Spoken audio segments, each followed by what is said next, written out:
Some years ago, I remember sitting around a table at a story conference for a television soap opera, and the discussion was, if you want the ratings to go up, have a wedding. Apparently when soapies have weddings, the ratings go sky high. Everyone loves weddings. Royal weddings are the same. I mean, the media goes mad. We love weddings. So we're going to talk about weddings on this episode of The Chat Room with the Dean of Sydney, Phillip Jensen. Phillip, g'day. Hello, how are you? Why is it that people love the romance and the ceremony and the dread? What is it about weddings that appeals to people? Well, there's a couple of things, I guess, isn't there? I mean, one is there's actual something has happened and changed in life, and the world has changed. They go in single, come out married. Yeah, and it's like, why do we watch sport? Well, because the result's not known until the end, and then the end it's known, and yes. you've got and a it's result. different. Yes. And it's different. Yes. But another is the whole fantasy of the fairy princess getting dressed up for the moment of the princess. Her day. Her day, yes. Yes. All your day, and you can do anything you want on your day, although personally I think it's more like the graduation of the mother of the bride's day, really, because this is her day when she has finished her role of raising her child. But it's we really have glamorised the whole event. The interesting thing is they're still popular. Weddings are still popular. Oh, yes. We've made divorce easier. De facto relationships are more common. Our society has become slacker in morality than ever before, but people still love weddings. Yes, and they pay a lot of money for them, and people get dressed up and go to friends' weddings, and people like a party, and here's Right. a good excuse for a party. Yes. And most people accept the invitations to go to a wedding. They feel like, this is a party I wouldn't want to miss out on. So what is the essence? What's the nature of the contract that's being entered into at this point? Well, the contract's your word, yes. I mean, what is the essence of a modern wedding? I think it's got to do with party, dress up, photographs. That's the essence of most weddings, but that's not the essence of a wedding. Okay, we come to church and we have a prayer book wedding. Yes. What are we doing then? Yeah, we're having a contract. We're making a contract. We're signing the contract. The registry is an important aspect of what we're doing. We're signing up in that. It doesn't have to be in church. I understand in France you do that in the registry office first, and then you go and have the wedding. But in our Australian system, because we don't have that totality of separation of church and state, the church officers sign and have the register, but it's a contract where the details of the contract are spelt out for us, and the community hears the people saying, I accept the contract in those terms. Now, let's go through the contract a little bit. There are words like submissiveness. There are expressions like, with all my worldly goods I thee endow. What are we saying there? There will be accusations that those kinds of expressions are sexist, they're gender specific. I mean, what is actually going on? A lot of modern weddings, even in churches, have got rid of all gender specific character. But frankly, that's a nonsense, because we're not marrying two women, we're not marrying two men, we're marrying a man and a woman, and there are differences between us, and part of the beauty of a marriage is the bringing together of two different yet the same. We're both humans, but we're different humans. We're male humans, female humans, and so it's not two partners, it's a husband and a wife. And only one of them will have babies. Only one of them will have babies, and only one of them will breastfeed, and Yes. there is difference to it. And the ideology of everybody's the same is a really hurtful, harmful ideology, because when the group of people who are the poorest in our community are the Indigenous Australians, the second group who are the poorest are deserted wives with children. Right. And when it comes to divorce, almost it doesn't matter how much the wife gets as opposed to the husband. If the wife has children, in 10 years' time, he will be better off than she is. She gets the house, she might get 80% of the assets. But in 10 years' time, if she's still raising children and he's not, he'll be better off than she is. It's not equal, it's not the same, it is different, and therefore that should be conveyed in the promises, in the contract. So if I say, with all my worldly goods I thee endow, I am promising, it's not a dowry, I'm not buying a wife. It's a promise to care, isn't it? Well, yes, and she's the first on my priority list. There was a TV comedy I saw some time ago with a married couple who are fighting, and they're talking about having a divorce. And they go around the house putting little stickers on different bits of furniture saying, this is mine, this is yours. When they're discussing the money, he says, well, you can have 15%. And she says, no, I mean, I've raised the kids, I've missed out on the work. He says, but I bring in the money. And so they haggle and they get up to 50% each. Well, that's not the case in my marriage. I gave my wife 100%. Yes. With all my worldly goods, I am financially responsible for her. And we're not in a contract where I contribute half, she contributes half. She gives herself wholly, I give myself wholly. It's 2 100% gifts. And you've often made the point that the way we respond in this ceremony is important, because Hollywood gets it wrong and always has people saying, I do. Yes. But the prayer book has us saying, I will, and there's a big difference. There's a huge difference. In a sense, we're playing just with words, not that you'd know anything about playing with words, of course, but we're just playing with words. And you can so frame the wedding vow that I do would be the right one. But generally it's not, it's wrong. It's I will, because you ask, do you love this woman? Well, the answer is yes. In fact, half the men in the congregation love her that day. She's so dressed up and beautiful and gorgeous, yes, etc. That's not the question. It's, will you love her? Is it your intention from here for the rest of your life to love her? And so the question is, will you? And the answer should be, I will. And if you won't, then she shouldn't give herself to you. So I'm actually making a promise on behalf of the older me. Yes. So I got married very young, I was 21, and I was making a promise of what the me 40 years later would do. Yes, every you that's coming. Yes. Down the track. And therefore, all of my life, all of your life, I'm going to keep framing it in the light of that promise. So I will not allow myself to develop as a person away from my wife. I will always choose to develop myself as a person who will serve my wife. Is there a cause and effect relationship between this contract and the fact that de facto relationships demonstrably, statistically, fail much more? Proving this sociologically may be difficult. Right. The correlation is, the evidence is overwhelming. De facto relationships break down more often, they are shorter in duration, there's considerably more abuse takes place within them, the children of them suffer. I mean, there is statistically no good thing about de facto relationships, and statistically every good thing about de jure marriages. Legal ones, yes. Yeah, but why would it be so? Well, with the de facto one, people just slip into it, with or without their family's agreement, with or without their family's knowledge, acceptance. You know, you just suddenly find out those are living together now and they're ringing up saying, can I bring him along? Whereas the de jure one, the legal one, you get the whole community together. And you stand up in front of them. And you stand in front yes. of them and you ask them to support you and to treat you now as a couple and to treat you forever as a couple and let no one come between you. But then you also articulate what it is that you're saying. Now, of course, people don't keep their promises, but those who are going to keep their promises, it actually is held out for you, and you're reminded of it every time you go to another wedding, that I promise that I will love her for better, for worse, in sickness and in health, forsaking all other, and keep only to her until death do part.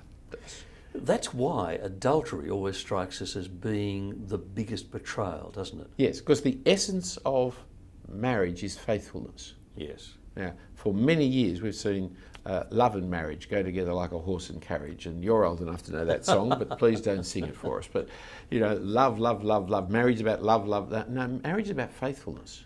Yes. Certainly it's wonderful to love each other, and certainly you promise to love each other, but you don't declare that you do love, you promise that you will love each other. And what you must do is be faithful to your promise, and therefore faithful to your husband or faithful to your wife. So failing to do that, or the person who breaks up another marriage by taking an interest in someone who is married, that's a treacherous thing to do, isn't it? Oh, it's very treacherous to break up someone else's marriage. Somebody who goes in and purposely breaks up a marriage, the homewrecker. Yes. That is really, I can't say it's an unforgivable sin, because all sins are forgivable in the Lord Jesus Christ, but that person socially and culturally should rightly be sent to Coventry, because that is an appalling thing to do to other people. And one of the problems we've got today is that the celebrity role models seem to Yes, well, uniformly do that. I mean, Yes. it's the old joke of the man who said his job was to play the piano at Elizabeth Taylor's weddings, and the question was, does it pay much? He said no, but the work's steady. Now, it's that thing of serial relationships, isn't it? dreadful. I saw Mickey Rooney interviewed once, and by 'Cause he had a lot of wives. eight, I think he had, and he'd become a Christian, and it was a fascinating interview. It was an Australian journalist interviewing him, and the Australian journalist was saying, well, it's no wonder you've had 8 wives, you lucky man. And he said, no, it was a terrible mistake. I've done dreadful things to people, and now I'm really sorry for what I've done. That's interesting, isn't it? kind You of- could see it. Yeah, he could see it quite clearly. Now, unfortunately, where are our role models? Because they play football well or cricket well, they're going to show us how to live as husbands and wives. Yes. Because they can act well. And one of my friends who's a scriptwriter says the essence of being a good actor is to be able to hold your eyes open and stare in a camera for a long period of time, which is generally helped by having nothing behind the eyes. Now, he was a scriptwriter, and I presume there's a certain prejudice inside the He puts world. the words in their mouth, so he Yes, but that person is going to be the person to show us how to live. Yes. And their lives are junked up by what they have to do in front of the camera with other men's wives and other women's husbands. So yes, not easy. It's, you spend all day in those glamorous embraces with all these people being told how wonderful and beautiful you are all the time, and then you're supposed to go home and change nappies. I think this is an unhealthy lifestyle. And we've got role models which are dreadful. To have Hollywood as the basis for marital relationships, the only thing they've got going for them is that they've got more marriages per head of population than anybody else, and that is exactly what we don't want. So that's Hollywood and the sports arena often, and even politics. Oh, politics and journalists, Yes. they're in and out of bed with each other. It's appalling. And No, they bring out their families at election time, Yes. to give you the idea that they are solid, stable members of society. But then between elections, oh, don't ask me about my private life. My private life's my private life, which is a code for I am in total mess with my family. This is the 3rd wife and I've got 2 mistresses, but don't you ask me about it, because you should ask about it. Because if a man's not willing to keep his word to his wife, or if a woman's not willing to keep her word to her husband, why should I, as an elector, expect them to keep their word to me? Now, the problem with these sorts of role models and the destruction of the marriage as an institution is it does support our society, and that becomes clearer generation by generation, doesn't it? It is the reason why there are generations that are properly supported, kids that are brought up properly, parents that are supported, is that we have this institution of marriage. Well, there are 2 things muddled together here. Right. Unmuddle Unmuddle them. One is the utilitarian benefits of marriage. Yes. We'll come back to that if you can remember it. Yes. The other is the philosophy of our society. There is a big philosophical idea or conflict that I don't necessarily see being discussed much, maybe I'm just looking in the wrong places, between what is the basic unit of society, whether it's the individual or whether it's the family. And in a previous generation, the basic unit was the family. Whereas over the last 50 years, we've tried, or we have moved unthinkingly very often, I think, to seeing the basis of the unit is the individual. And so individual rights are everything, and society rights are not. You see it with counselling. There is a difference between going to a counsellor and going to a marriage counsellor. For a marriage counsellor is committed to holding the marriage together. The personal counsellor doesn't care about the marriage or the relationships. If it's better for you to leave, it's better for you to leave. And so their commitment is just to you as the person, not to your relationship. Now, people go to the counsellor, but they don't necessarily have worked out that they need to go to a marriage counsellor if they want to keep their marriage together. Right. It's a different thing. So there has been a shift, and probably one we haven't thought about, Yeah. from the basic unit as the family to the basic unit as the individual. Can I say, as I get older, I can see the futility of that, because as you get older, you see the circle of life. Yes. Because the kids I knew as little kids are now grown, and they've got kids. Yes. And our I'm a grandfather, you're a grandfather. You know, you see the cycle of life and you think, that's why the family matters so much. Have you reached the stage of life yet, Kel? You know, beyond the question of reading obituaries and beyond the question of hanging around antique shops, have you reached the stage yet where you are tracing out your ancestry? Because that's an old person's activity. Right. When you're a little kid, who your grandfather, your great-grandfather, yes. What does that mean to me? But now I've noticed on television there's more and more shows about people chasing their ancestors. Celebrities finding out where they've come from in order to understand who I am. And it's the same thing. It's that cycle of life. Yes. That's what we hand on. It's the heritage that I've got from somewhere, yes, and that I hand on to my son and my grandson. And so, yes. So when you look at that cycle of life, that says the family has to be the founding unit, doesn't it? It does. Now, let's move back to the utilitarian one again. Yes. That is, a society that's built on solid families is a society that holds together, because we're not held together by laws or by policemen or by punishments or threats of punishments, or even held together by promises of greater wealth. That doesn't work. Society works when people are in good, strong relationships. And the bigger the network of relationships and the stronger that network of relationships, the more the society will work together, just as in everyday life in its existence. Now, at the heart of that has always been families, because you keep getting the person from this family and that family meeting together, and it's important that they come from different families so that we don't inbreed.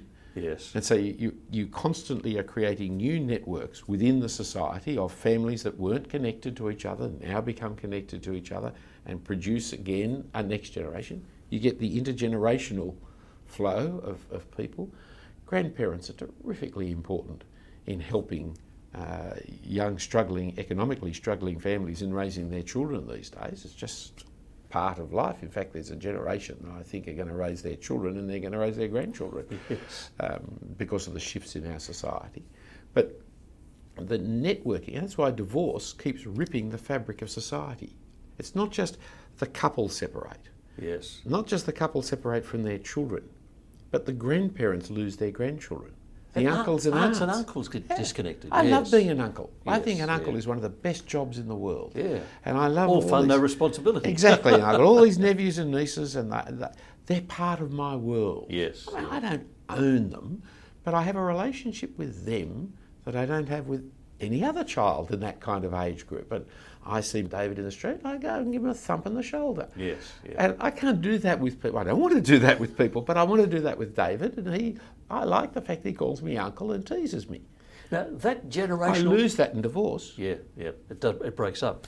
That generational role of marriage makes the whole concept of gay marriage nonsense. Because it's not... Because two gay people are not trying to join the realm of marriage, they're trying to change the realm of marriage into something that it's not now. That's right. Gay marriage got nothing to do with gay marriage. I mean, by and large, gays don't want to marry. To have the gay Mardi Gras, which is a great festival of raunch culture, advocating gay marriage, which is all about faithfulness and fidelity. Yes. Where does the libertarianism and the faithfulness fit together? No. What they're wanting with gay marriage is to get approval for homosexual activity. That's what it's not that there's no great queue of gay people who are going to race out and get married. It's got nothing to do with it. They want acceptance of their behaviour pattern. By all means, we want to make sure that people have their rights preserved, and if there's economic disadvantages, people should be looked after. I don't have problems with that, but best I understand, the governments have changed all those things anyway. There's no great disadvantage. It's just no approval, and it's no approval as marriage.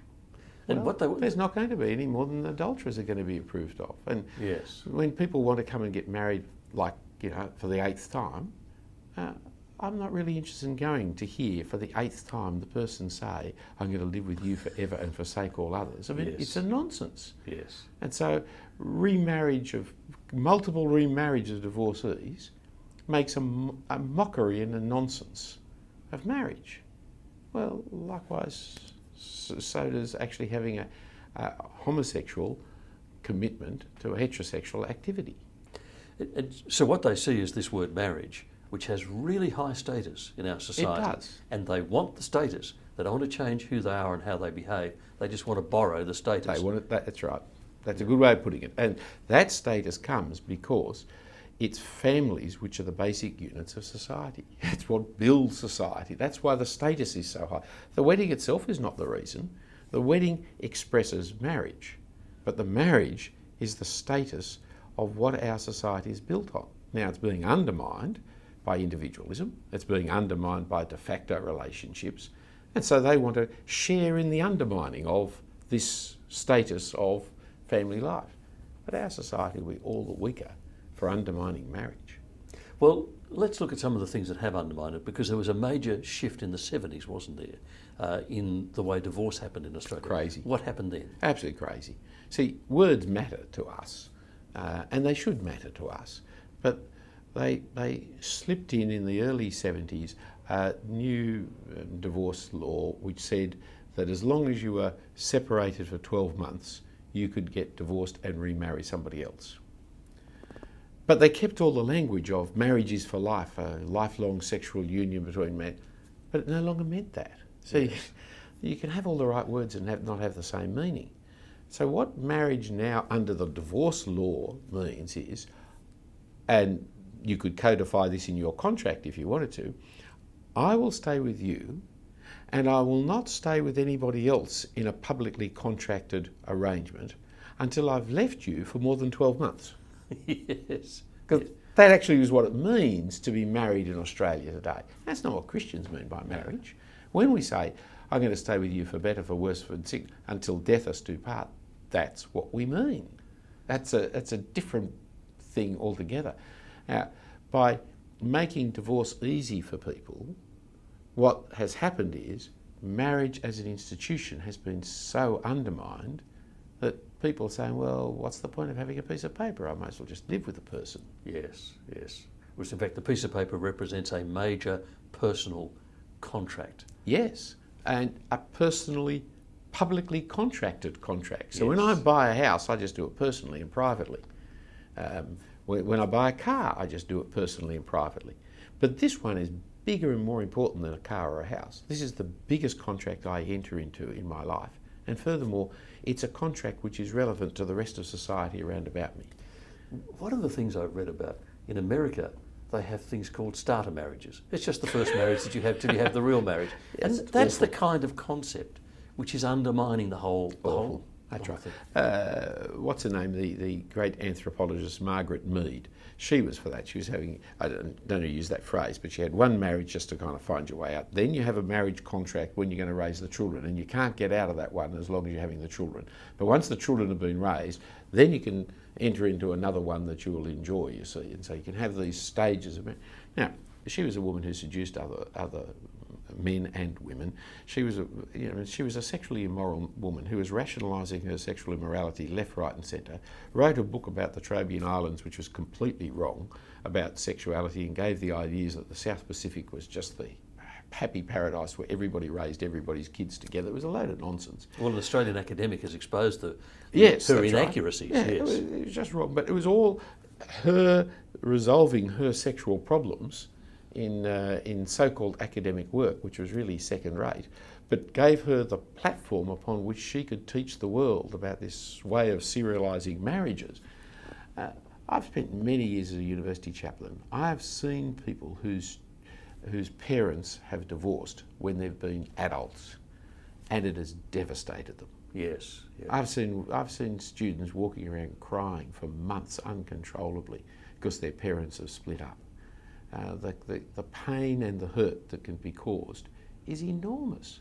And the fact that you're an adult doesn't make it easier when your parents now say, oh, well, now that you're an adult, I can wander off and I'm no longer responsible. You're a parent for life. Yes, you never give up being a parent. No. So there are things undermining marriage, the central institution that holds our society together as a society, as a culture. Things like easy divorce, things like gay couples wanting to call their best friend status marriage and wrap themselves in the glory of that. Things like the models we get from the celebrities. So how do we as Christians respond to that? How do we make it clear marriage really does matter? I've got two things in it. Nearly all of the Christian views on marriage, you can demonstrate statistically, sociologically, independently of any religious language or argument. So, I mean, you just look and see. Here are a host of people in de facto relationships, here's a host of people in de jure marriages. Let's look in 15 years' time as to who's still together. Let's look at whose children have grown up with the best education. Yes. It just is overwhelmingly, the de facto system does not work. Yes. And that's got nothing to do with me saying what a Bible verse says. Yes. Right. And you can do the same thing with divorce. We keep saying divorce won't damage the children and there can be civilised divorces. It's rubbish. Yeah. Statistically, the evidence is there. Yeah. There's, don't get me wrong, I'm happy with the fact that there are times for divorce. I think when there's physical violence inside a home, that's a crime and people should be protected from that crime. So there's a place but it's the extreme end, not the normality. It's that needs to be dealt with. And even in physical violence, the separation should be driven so as to help the couple, help the person who is violent, because his problem in his violence, it's usually him, although it's quite often the woman who's violent. The problem is their personal problem. That needs to be sorted out.